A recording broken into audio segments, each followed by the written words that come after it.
हाय, good afternoon. CNBC आवाज Motilal Oswal studios में आप सबका स्वागत है। बारी है आज के मंगलवार के सास बहू और सेंसेक्स की। और आज मदद करने के लिए मंगलवार के दिन आम तौर पे पुणे से राजेश सतपुते.com के श्री राजेश सतपुते साहब जुड़ते हैं। आज फिर जुड़ गए। राजेश जी हाय, गुड आफ्टरनून। बस आ रहा हूँ आपके पास, पहले निफ्टी की बातचीत कर लेंगे क्योंकि आज मंथली एक्सपायरी सामने खड़ी हुई है सेंसेक्स की। खैर, हम तक रीच आउट करने के, यानी कि सास बहू और सेंसेक्स की टीम तक रीच आउट करने के दो तरीके हमेशा की तरह आपकी स्क्रीन पर रख दिए हैं। अब तो मुझे भी याद हो गए हैं, आई एम श्योर आपको भी याद हो जाने चाहिए। 7045220000 व्हाट्सएप नंबर और सास बहू और सेंसेक्स @nw18.com ईमेल आईडी। जब भी मन करे, जब भी ज़रूरत पड़े, चिट्ठी लिख भेजिए, हमारी टीम्स कांटेक्ट करेंगी और हमारी किसी दिन इसी प्रोग्राम में बातचीत होगी।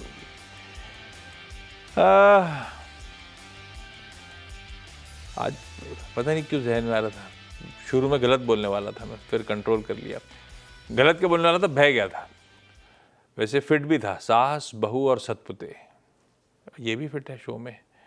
एनी विच वेज आपकी मदद भी हो रही होगी, सतपुते साहब भी हैं। अरे वाह, ये भी आइडिया हो सकता है कभी यूज करने के लिए आगे। लेकिन आज निफ्टी यार not out of the woods ऐसा कहना चाहिए। वोलेटाइल है, ये शुरुआती हाफ है आज के सेशन का। हमने 725 तक जाते हुए भी देखा था, ऊपर नीचे 600 के आसपास स्लिप होते हुए भी देखा। तो 125 पॉइंट की मोटा मोटी रेंज है जिस पे निफ्टी इस समय कामकाज करता हो। वोलेटिलिटी ज़रूर है और बेसिकली राइटर्स के जोन में अटका हुआ निफ्टी इस समय, उसके बीच में झूलता हुआ Nifty. Not out of the wood इसलिए बोला क्योंकि अभी इंपॉर्टेंट थ्रेशोल्ड सामने खड़े हुए हैं और सुबह चर्चा भी हो रही थी भाई, वो 800 के आसपास का जोन, जहां पे कल ट्रेडिंग सेशन में वो कॉल राइटर्स का दबदबा एकदम से बढ़ा था भाई। 25,000 पे तो वैसे ही तगड़े खड़े हुए थे, कल 24,800 के जोन्स पे दबदबा बढ़ाया था उन्होंने। तो उसको जब तक शेक ना करें, उसके ऊपर जब तक कामकाज ना करें, शायद तब तक आउट ऑफ द वुड्स नहीं है। तो थोड़ा दिख भी रहा है, दमखम है नहीं अभी भी इस बाजार में। ब्रेथ लाल हरे के बीच में झूलती झूलती अब इस समय एकदम प्रिसाइसली 1:1 का रेशियो, एकदम 1:1। जितने गिरे उतने ही चढ़े, ये कहानी है। तो क्रॉस द बोर्ड थोड़ा सा शांति तो है at 12:30, at precise mid point of the day. तो ऐसे में देखना है सेकेंड हाफ पैन आउट कैसा होता है। लेकिन इंडिविजुअल स्टॉक्स, हैवी वेट्स, सबको रीड करने के बाद निफ्टी बैंक पे व्यू क्या बन रहा है, या कहीं कोई ट्रेड लेने का सतपुते साहब का और इनकी फर्म राजेश सतपुते.com का मन बन रहा है, नहीं बन रहा? राजेश जी, निफ्टी बैंक कोई ट्रेड ले रहा हो या अवॉइड कर रहा हो इस समय? वेट एंड वॉच मोड बेहतर? Good afternoon Ashish ji, good afternoon everyone. नहीं आशीष जी, शांति है, पूरी शांति है। देखिए ये बाजार जो है ये वोलेटाइल मार्केट है, सामने एक्सपायरी वीक है। हम देख रहे हैं बाजार में जो रैलीज आ रही है वो rallies are they are used to liquidate long. तो बाय द टाइम जो आपको लगे कि टेक्निकल ब्रेकआउट है, तो वो फिजल आउट हो रहा है। तो ब्रेकआउट फेल हो रहा है, ब्रेकडाउन भी फेल हो रहा है। तो it's not easy market to trade. तो जैसे मैंने कहा शुरू में, शांति है। जितना कन्विक्शन जहां बनता है तभी कॉल देना है, अदरवाइज बस आपको ऑब्जर्व करना है। देखिए बाजार में ऐसा फेज भी आता है जब कुछ न करे वो भी कुछ करना ही होता है। तो I think this is that market कि थोड़ा सा लाइट रहे, थोड़ा सा ऑब्जर्व करें, क्योंकि जहां बॉटम लगेगा तो फिर वहां से काम चालू हो जाएगा। कुछ स्टॉक्स बढ़िया मूव कर रहे हैं। जियो फाइनेंशियल्स आज सुबह किसी का पिक भी था अपने सुबह के शो में, स्क्रीन्स पे बढ़िया तेजी, 3.25 3.5% का उछाल। हाँ, वो बात अलग है, वो डिस्क्लेमर हमेशा चलता रहेगा, पर क्योंकि आज निफ्टी का टॉप गेनर है इसीलिए मेंशन कर रहा हूँ। कल बोर्ड मीट है फंड रेजिंग पर, और उसमें भी उन्होंने स्पेसिफाई कर रखा है शेयर इशुएंस के थ्रू। और उस बोर्ड मीट से पहले ये स्टॉक एक्शन में है। किसी ने सही पकड़ा था सुबह, वो लिस्ट नहीं है मेरे पास, लेकिन जिसने भी पकड़ा था सही पकड़ा था ये ट्रेड। अपन वो ट्रेड बढ़िया भुना रहे हैं इस समय। जेएसडब्ल्यू स्टील दूसरा निफ्टी का टॉप गेनर, बढ़िया 1.5% का मूव है। इसकी होप्स राइड कर रही हैं। इसने जो याचिका डाली है सुप्रीम कोर्ट में, सुप्रीम कोर्ट के ही प्रीवियस भूषण पावर के वर्डिक्ट को चैलेंज करने वाली। और वैसे अच्छी बात इनके फेवर में बस इतनी जाती है कि जो क्रेडिटर्स थे एसबीआई वगैरह, उन्होंने भी इन्हीं का साथ दिया है। खैर, रखिए, वो अपडेट्स आएंगे तो इम्पोर्टेंट। और एक भारतीय एयरटेल बढ़िया मूव कर रहा है 1.5% मजबूती के साथ, हेवी वेट, और देखिए क्या बढ़िया मूव्स आपकी स्क्रीन पे। खैर, सवाल जवाब के सिलसिले की शुरुआत करते हैं। कुछ इंडिविजुअल स्टॉक्स वगैरह पे अगर जरूरत पड़ी तो सतपुर साहब से व्यू लेते रहेंगे, और आगे एसबीएस स्टॉक पिक भी लेंगे। आज अहमदाबाद, आज हैदराबाद, और आगे कोलकाता और मुंबई, सब जगह की क्वेरी सॉल्व करनी है। सबसे पहले अहमदाबाद से गीता गुप्ता मैम स्क्रीन पे। गीता मैम नमस्ते, गुड आफ्टरनून गीता मैम, क्या नमस्ते हालचाल सर। आपके, और कब से स्टॉक मार्केट में आप हो मैम? तो मेरी आपसे पहले भी बात हुई थी, मैं 2004 से हूँ। 2004 से हो? 20 साल हो गए गीता मैम, कैसे चल रहा है? अच्छा ही चल रहा होगा तभी मजा आ रहा है, 20 साल से आप हो, ऐसा है क्या? तो अब तक तो ठीक ठाक था, लेकिन अभी ये साल कुछ खास नहीं जा रहा। हाँ, तो फिर क्या किया आप? लॉन्ग टर्म के हिसाब से लेके रखते हो या ट्रेड वेट करते थे इसलिए फंसा मामला? मोस्टली सर मैं मेरे पूल के अंदर ही स्टॉक ट्रेड करती हूँ, और पूल के एक अंदर साल मतलब का मैंने कुछ मिनिमम, एक डिफाइन साल कर का रखे पॉइंट ऑफ हैं, जो व्यू मेरे रहता कंफर्ट वाले स्टॉक्स हैं उन्हीं में ट्रेड करती हूँ, उन्हीं में, है। ऐसा? Right right. और ये चार्ट्स आप खुद अपने स्टडी करते हो? एक्चुअली चार्ट्स तो बहुत कम, क्योंकि लॉन्ग टर्म इन्वेस्टमेंट है तो फंडामेंटल्स और अच्छा, कंपनी बेस्ड रहता है। अपने खुद आइडेंटिफाई करते हो आप स्टॉक्स? आपके थ्रू भी थोड़ी हेल्प होती है। वो तो आप ऐसे ही बोल दे रहे हो। अच्छा गीता मैम, पहला सवाल कौन सा? तो मेरा सवाल बोरोसिल रिन्यूएबल्स पर है, क्योंकि ग्रीन एनर्जी फोकस्ड है, फ्यूचर में अच्छा करेगा, इसके लिए बोरोसिल रिन्यूएबल्स में 2024 जनवरी में इन्वेस्ट की थी 500 शेयर्स, अराउंड 560। तो मेरे को इसका 2024 जानना जनवरी, था 1.5 कि साल हो गया। मुझे जानना था आगे, मींस मेरा पॉइंट ऑफ व्यू करेक्ट है क्या, कि आगे इन्वेस्टमेंट प्रॉपर मेरा सही इन्वेस्टमेंट है कि नहीं, बस ये जानना है। इसमें एक बार बार इशू आता था, बोरोसिल का मैनेजमेंट जब भी न्यू ईयर कंपनी हमारे साथ जुड़ा है, वो डंपिंग का इशू तगड़ा है। ये ग्लास बनाते हैं और ग्लास की डंपिंग चाइना से बहुत होती है, वो परेशानी हमेशा करती रहती है। सेफगार्ड लगाती रहती है सरकार, तब तक बची रहती है इंडस्ट्री। सतपति साहब, लंबी अवधि के लिए बोरोसिल रिन्यूएबल्स लिया हुआ है, कंफर्ट है चार्ट्स को देख के? जी जी, देखिए चार्ट तो चार्ट पे तो कोई दिक्कत वाली बात नहीं लगती। इनफैक्ट मुझे मंथली चार्ट यहाँ पे बहुत बढ़िया लगता है। लेकिन यहाँ पे बहुत एक चीज दिखाओ, ये जो क्लस्टर है 640, 650, 660, इस क्लस्टर में ये यहाँ पे डिस्ट्रीब्यूशन हो रहा है। और सामने आप बाजार की तो हालत देख ही रहे हो, तो कहीं ना कहीं लगता है कि छोटा मोटा प्रॉफिट बुकिंग यहाँ पे भी आ सकता है। तो ये 580 तक का एक डिप यहाँ पे पॉसिबल। करंटली इट इज 607 के आसपास है, तो करंट लेवल से आप कह सकते हैं 25-30 रुपए का फॉल आ सकता है। और इसीलिए मैं कहूंगा कि आप एक स्टॉप लॉस रखे जो करीबन आपके एंट्री के ऊपर होगा। आपका कुछ 550 के आसपास का बाइंग है, तो आप 565 का स्टॉप लॉस रखे बने रहे। अगर यहाँ से, जैसे मैंने कहा, ये जो क्लस्टर है 640 660 का, ये क्लस्टर निकलेगा तो इसका टारगेट जो पोजिशनल अनफोल्ड होता है आशीष जी, वो करीबन 800 प्लस का है। ये मैं साल के हिसाब से बोल रहा हूँ। तो काउंटर अच्छा है for me, it's a hold. अरे गजब है, 50 रुपए का मुनाफा हो रहा था, 200 रुपये सतपुते साहब ने और जोड़ दिए। तो और क्या चाहिए? 250 रुपये के गेन्स हो रहे होंगे 550 के इन्वेस्टमेंट पे। और ये तो चार्ट्स में जो दिख रहा है, एक बार 800 के आसपास आए तो देखिएगा, फंडामेंटल्स आप देखते ही हो, रिविजिट करके देखना। लेकिन अभी तो बढ़िया होल्ड है, 565 का चाहो तो अपना स्टॉप लॉस प्लेस कर लो आप। हैदराबाद से वीरा मैम जुड़ती हुई। वीरा मैम, गुड आफ्टरनून वीरा मैम। वीरा गुड मैम, आफ्टरनून आपको कितना टाइम हो गया स्टॉक मार्केट में? Same sir, 2015। तो आपको एक दशक हो गया, एक डिकेड हो गया। हाँ, वीरा मैम, आप भी खुद ही स्टॉक आइडेंटिफाई करते हो, लॉन्ग टर्म के लिए करते यस हो या सर। ट्रेड वेट भी लेते हो? ट्रेड वेड लेती हूँ, लेकिन वो लॉन्ग टर्म के लिए हो जाते हैं सर। मतलब अगर कमा के नहीं दिया तो आप रख लेती हो, ऐसा? रख लेती हूँ, यस सर। ये गड़बड़ है, लॉस बुक करने का मन नहीं करता है ना? नहीं करता है सर। मुश्किल है ट्रेडिंग। सतपुत साहब, आप लोग कैसे ऐसे, वो क्या कहते हैं, अपने दिल को पसीज कैसे कर लेते हो यार? शॉर्ट अपनी अपनी खुद के पैसे कैसे काट लेते हो लॉस में? नहीं आशीष जी, देखिए मेरा फर्स्ट ऑफ हाँ, ऑल, मैं तो ज्यादा यहाँ पे सेबी के रूल्स एंड रेगुलेशन गाइडलाइंस इतने स्ट्रांग है कि हम लोग ज्यादा इसमें एक्टिव नहीं रहते। लेकिन जो एक ऑब्जर्वेशन है, जो मेरा एक आप कह सकते हैं कि जो गाइडलाइन मैं यही देता हूँ कि अगर आपको काम करना है, then there has to be some risk which is to be defined. आप एक रिस्क डिफाइन करो कि क्या स्टॉप लॉस होना चाहिए। बोला आप फंडामेंटल फॉलो करो, देन उसके पैरामीटर्स अलग होंगे। लेकिन अगर आप टेक्निकल फॉलो कर रहे हो then there has to be some stop losses. और अगर जनरली हम लोग कहते हैं कि कोई प्राइस पैटर्न है ना, जो कोई ब्रेकआउट मिलता है तब जाके आप उसमें एंट्री करो। जो बाजार में फिलहाल जो है वो ब्रेकआउट नहीं मिल रहे, वो सब ब्रेकडाउन्स मिल रहे हैं। तो ब्रेकडाउन्स में आप यहाँ पे आपको लोअर साइड के सेल के ही टारगेट आएंगे। तो फिर ऑब्वियसली यहाँ पे बाय साइड के ट्रेड बहुत कम निकल रहे हैं। तो इक्का दुक्का जो हम फार्मा की बात करते हैं जैसे चैनल पे, वो बात अलग है। लेकिन जो मोटा मोटी जो काम हो रहा है कि कोई अच्छा काउंटर लेके होल्ड करे, वो फिलहाल नहीं हो रहा है। जैसे कि आईटी एक अच्छा लग रहा था, लेकिन आईटी में जिस तरह से बिकवाली है तो उसके बाद वो बॉटम फिशिंग नहीं कर सकते। तो यहाँ पे एक ही होता है कि थोड़ा सा वेट करना, थोड़ा देखना कि निफ्टी कहाँ सेटल होता है।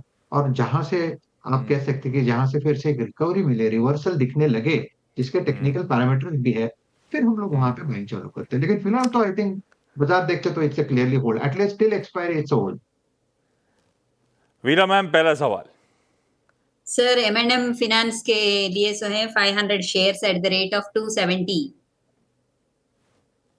और ये ट्रेड के लिए लिया था, फंस गया तो अपन रखे हुए हैं ऐसा? हाँ सर, उस दिन वो रिजल्ट से पहले वो बोले थे कि 85 तक चले जाएगा। 285 तक चला जाएगा हाँ, और नहीं गया, 285 तक उल्टा चले आ गया जाएगा 250 पे। लेकिन यार सतपति साहब, हमने एक इवेंट प्ले करा था रिजल्ट्स का, ऐसा कुछ हुआ ही नहीं, तेजी आई ही नहीं, अभी तो फंस गया, 20 रुपए नुकसान हो रहा है। ए, रखना है नहीं रखना है? बी, अगर रखना है तो स्टॉप लॉस कहाँ लगाना है? आशीष जी देखिए, जो टारगेट उन्होंने रखा था उसके सामने जो अगर आप करंट प्राइस देखें तो मुझे लगता है कि एक स्टॉप लॉस उन्होंने जो रखा रहेगा, क्योंकि अगर उन्होंने एंट्री किया है 260-70 में और 85 का टारगेट होगा तो ऑब्वियसली 10 रुपए का स्टॉप लॉस होगा जो उन्होंने नहीं रखा है। तो एट दिस लेवल तो मैं ये कहूंगा कि आप फिलहाल होल्ड रखें, क्योंकि यहाँ पे मैं 200 वीक्स मूविंग एवरेज जो है आशीष जी, वो करीबन 245 के ट्रेजेक्टरी में है। तो ये 200 डीएमए पे नहीं है, ये 200 डब्ल्यूएमए पे है, 200 वीक्स मूविंग एवरेज पे। तो ये जो लेवल है 245 250, कहीं ना कहीं लगता है कि एक बार के लिए यहाँ संभलेगा। तो 240 का स्टॉप लॉस रखे। और अगर आपको एक यहाँ से जो रिलीफ रैली हम पुल बैक जो कहते हैं उसमें बेचे, जो करीबन आपको मिलेगा 260 टू 270, आपको एग्जिट लेना है। 200 डीएमए नहीं, 200 वेमा पे, मतलब 200 डे से ज्यादा वीक की प्रोमिनेंस होगी, मतलब और भी ज्यादा अहम स्तरों पे बैठा हुआ है ऐसा? 200 WMA एंड मंथली, यानी MMA, monthly moving average. 200 MMA तो बहुत ज्यादा इंपॉर्टेंट होता है, लेकिन जनरली उतना टाइम नहीं लगता। WMA पे आते ही जनरली हमने देखा कि सेटल होने लगता है। और उसके इन रिलेशन आपको थोड़ा सा RSI भी देखना पड़ता है कि RSI ओवरसोल्ड हो चुका है, क्या यहाँ से बाइंग करे, क्या यहाँ से पॉजिटिव डाइवर्जेंसेस आ रहे हैं, ये टेक्निकल अपने लिए मतलब पैरामीटर्स है। आसान शब्दों में बहुत अच्छे लेवल पे बैठा हुआ है, यहाँ से गिरेगा नहीं, यहाँ से चलने की जी, गुंजाइश ज्यादा है, 240 का स्टॉप लॉस लगा लें बस, है ना? Yes sir, yes sir. बस डन है। ये ज्यादा ठीक है। गीता मैम, अगला सवाल। तो मेरा अगला सवाल सागर सीमेंट पे है। मेरे पास 500 शेयर्स हैं, मैंने जनवरी 2024 से ही होल्ड कर रही हूँ। 219 पे मैंने बाय किया था। 279 टच करके वापस रिवर्स हो गया। ये ऐसा जनवरी 2024 में बहुत पैसा आया था आपके पास, के एक साथ सब जगह उसी साल उसी महीने में पिछले साल लगाया था? तो मैं तो सोच रही हूँ, मैं होल्ड करके बैठ रही हूँ, मेरे को रिटर्न्स मिलते नहीं है, थोड़ा सा आता है वापस अरे back। ये तो कैपिटल बचा हुआ है इस बाजार में, हम लोग का तो कैपिटल नहीं बचा है, आपने कम से कम कैपिटल तो बचा रखा है। सागर सीमेंट के अभी भी नंबर आए थे मेरे ख्याल से, है ना, कुछ दिन पहले। गीता मैम, ट्रैक करते हो क्या आप? एक्चुअली मुझे याद पड़ता है नंबर आए थे, परसों नरसों आए थे, किसी दिन आए हैं हाल फिलहाल में, अच्छे नंबर्स थे, बहुत अच्छे नंबर्स थे, अगर मैं सही रिकलेक्ट कर रहा हूं तो। खैर जो भी है उसे छोड़ देता हूं, क्योंकि अब मैं रिकलेक्ट ढंग से नहीं कर पा रहा। सागर सीमेंट, सतपुते साहब, लंबी अवधि के लिए लिया हुआ है, अपनी बाइंग 1.5 साल हो गया, ऐसा कुछ कमा के ही नहीं दिया है, मोटा मोटी जहां खरीदा तो वहीं बैठा हुआ है, क्या करूं? देखिए आशीष जी, मुझे तो लगता है ये पूरी बाजार की कहानी है। निफ्टी जहां था एक साल पहले वहीं पे आके खड़े हैं, जहां पे मोस्ट ऑफ द स्टॉक्स थे वहीं पे आके खड़े हैं। तो मुझे लगता है कि ठीक है, ये साल ऐसा गया है, लेकिन we have to accept. Sagar cement का अगर आप चार्ट भी देखें ना, तो मुझे लगता है यहाँ पे दो तीन चीजें मुझे जो अच्छी लग रही है, वो है इसका सपोर्ट। ये 220 का इसका सपोर्ट इंपॉर्टेंट है। ये 220 से लेके करीबन 235, ये एक रेंज है। तो ये जो करंट करेक्शन जो है आशीष जी 280 से आया है, it is heading towards the support. ये अपने सपोर्ट को टेस्ट करेगा और फिर से यहाँ पे रैली दिखाएगा। ऑल एन ऑल चार्ट अच्छा है, क्योंकि उन्होंने लॉन्ग टर्म की बात की, स्टॉप लॉस 200 का रखे और होल्ड रखे। क्योंकि ये जो मंथली चार्ट है ये सजेस्ट करता है कि इसका टारगेट आएगा करीबन 300 से लेके 320, लेकिन उसके लिए कम से कम एक साल का रुक लगेगा। ओके, चलिए अब फोन लाइन पे हमारे साथ पहले मंदिता पंडित जी जुड़ रही हैं कोलकाता से। Mandita ma'am hi, good afternoon Mandita ma'am. Good afternoon sir. Mandita ma'am आपका सवाल? हाँ, मेरा सवाल है वो मॉयल का मेरा 28 शेयर है, तो वो 461 रुपए का था। हाँ। तो अभी मुझे क्या करना चाहिए? वो तो लॉस में ही है। हाँ सर साहब क्या करना चाहिए यार? 100 रुपए का नुकसान हो रहा है मोटा मोटी मॉइल में। अच्छा जी, देखिए चार्ट में कोई दिक्कत नहीं है। चार्ट ये कंसोलिडेशन वाला चार्ट है। अगर आप पिछले, आप कह सकते हैं 6 महीने का देखो चार्ट, तो 6 महीने में ये 360 on the lower side and 400 on the higher side, तो ये 50-60 रुपए में ये घूम रहा है। तो इसमें ज्यादा कुछ आप कह सकते हैं कि ज्यादा पेन भी नहीं है, ज्यादा गेन भी नहीं है। और फिलहाल जो सपोर्ट पे आके बैठा है, जो 360 के आसपास जो सपोर्ट है, तो ये सपोर्ट से फिर से ये चलना चाहिए जहाँ पे 400 का रेजिस्टेंस है। अगर ये 400 को पार करेगा, जिसकी प्रोबेबिलिटी बहुत ज्यादा है, इन दैट केस 400 पार करेगा तो 450 460 तक आराम से चला जाएगा। चार्ट देख के लगता है कि कोई, अगर आपको पैसे की फिलहाल अगर जरूरत नहीं है, if you can stay invested, then probably that will be the best decision। 345 का स्टॉप लॉस रखे, होल्ड रखे, 400 के ऊपर चला जाएगा, फिर आपका स्टॉप लॉस होगा 380 का, and then you can hold for the target of 450 plus. लेकिन इसके लिए कम से कम 6 महीने का वक्त लगेगा। हैप्पीएस्ट माइंड्स चला भैया, क्यू ऑन क्यू ऑपरेशनली अच्छे नंबर, इबीटा बड़ा, इंटर्न मुनाफे में क्यू ऑन क्यू बढ़िया जंप है, रेवेन्यूज फ्लैट हैं, ऑपरेशनली स्ट्रांग है, इसीलिए एकदम से काफी लंबे अरसे बाद ये स्टॉक हरकत में आया है 6% की मजबूती के साथ इस समय अपने नंबर्स पे रिएक्ट करता हुआ। ये देखिए मार्जिन्स 15.4 से 17.1, 160 170 basis points Q on Q बढ़िया है। खैर मुंबई से सुनीता दुबे जी जुड़ती हुई। सुनीता मैम गुड आफ्टरनून, सवाल पूछे ma'am. Good afternoon sir. Sir मैंने ना ब्रेनबी सॉल्यूशन के कुछ sir 100 share 410 rupees per share के हिसाब से परचेज किया हुआ है।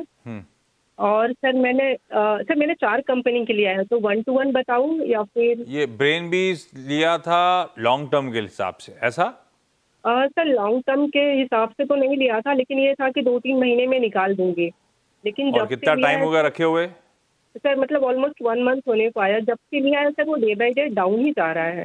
तो आपने 3 महीने का सोचा तो आप चार्ट स्टडी करते हो मैम? नहीं सर, एक्चुअली मैंने अभी 3-4 मंथ ही हुआ है। जस्ट अभी मैंने रिसेंटली स्टार्ट किया है सर इन्वेस्ट करना। पहले मैं तो नहीं मतलब एक करती ऐसे ही समझ में आया मतलब फिर ब्रेन बीज का आइडिया कैसे आया? फर्स्ट क्राई का आइडिया कैसे आया? सर वो जस्ट मतलब जिस एप्लीकेशन से मैं करती थी सर, वहाँ पे देखा मैंने, तो उस दिन से वो ट्रेंड कर रहा था। मुझे लगा हो सकता है आगे जाके कुछ अच्छा इसका फ्यूचर हो सकता है, तो मैंने बस परचेज कर लिया। कोई आइडिया नहीं था सर मुझे। हो गया सतपति साहब, 50-60 रुपए का नुकसान हो रहा है। लिया था कि 3-1 महीने में निकल जाएंगे, 1 महीना हो गया, आज 50-60 रुपए नुकसान में चल रहे हैं। करना क्या है भाई साहब? जी देखिए, एक तो स्टॉप लॉस फिक्स लगाना है। इसका स्टॉप लॉस 340 का, एक आप कह सकते हैं एक स्ट्रिक्ट स्टॉप लॉस होगा। 340 अगर कटता है तो आपको एग्जिट लेना है, दैट इज वेरी क्लियर। फिलहाल तो देखिए जो सपोर्ट दिख रहा है वो 348 350 का है, और 340 का स्टॉप लॉस होगा। अगर इस लेवल से एक रिवर्सल मिलता है तो वो मिलेगा आपको करीबन 380 से लेके 400, मैक्सिमम वहां तक एक मूव मिलेगा जहां पे आपको एग्जिट लेना है। चार्ट उतना प्रॉमिसिंग नहीं है, लेकिन अगर आप देखिए पिछले 10 दिनों से ये कंसोलिडेट हो रहा है 350 के ऊपर, इसलिए फिलहाल मैंने आपको होल्ड बोला। For me it's a sell on rise, it's a weak chart. अच्छा, वीक चार्ट है, सेल ऑन राइज है और रख रहे हैं तो 340 का एक बहुत स्ट्रिक्ट स्टॉप लॉस लगाइए। हो सकता है घाटे में निकलना पड़े, लेकिन वो लगाना जरूरी है। क्विकली आज का आखिरी सवाल वीरा मैम, M&M फाइनेंशियल्स के बाद अगला कौन सा? NMDC shares sir 400 shares at the rate of 70। और ये भी लॉन्ग टर्म के लिए ले लिया है Veera ma'am? No sir, this is a short term actually. ये जस्ट 1 मंथ हुआ सर लेके। 1 महीने में 1 रुपए चल गया है। सतपति साहब क्या करना है? ट्रेड के लिए लिया हुआ है। अच्छा जी, एनएमडीसी का चार्ट अच्छा है। एनएमडीसी में एक ब्रेकआउट आया था करीबन 70 के आसपास, और 70 से 71 पे, और वहां से ये चला करीबन 73। तो ओवरऑल बाजार जैसे वीक हुआ, उसके सामने ये भी नीचे आया है, और एग्जैक्टली अपने सपोर्ट पे आके बैठा है जो 70 का है। आज का लो भी अगर आप देखें तो 70.37 का है। तो यहाँ पे आपका स्टॉप लॉस होगा 68 का, होल्ड रखे। मुझे लगता है ये इवेंचुअली 78 to 80 जाएगा। बहुत एक्सीड कर गया हूं मैं। Geeta ma'am, Veera ma'am, Madita ma'am, Sunita ma'am, thank you so much आप सबका जुड़ने के लिए। सतपुते साहब आपका भी धन्यवाद। ब्रेक नो योर कंपनी अब आएगा आधे घंटे बाद, एग्जैक्टली आधे घंटे बाद 1:27 के आसपास। आज होंगे तमिलनाडु मर्केंटाइल बैंक के एमडी और सीईओ सली एस नायर साहब। नतीजे, आगे की growth, asset quality, marked improvement asset quality, उस पर बातचीत, आगे के स्ट्रेस पे बातचीत, सब होगा डिटेल में। जुड़िएगा तब। नमस्कार।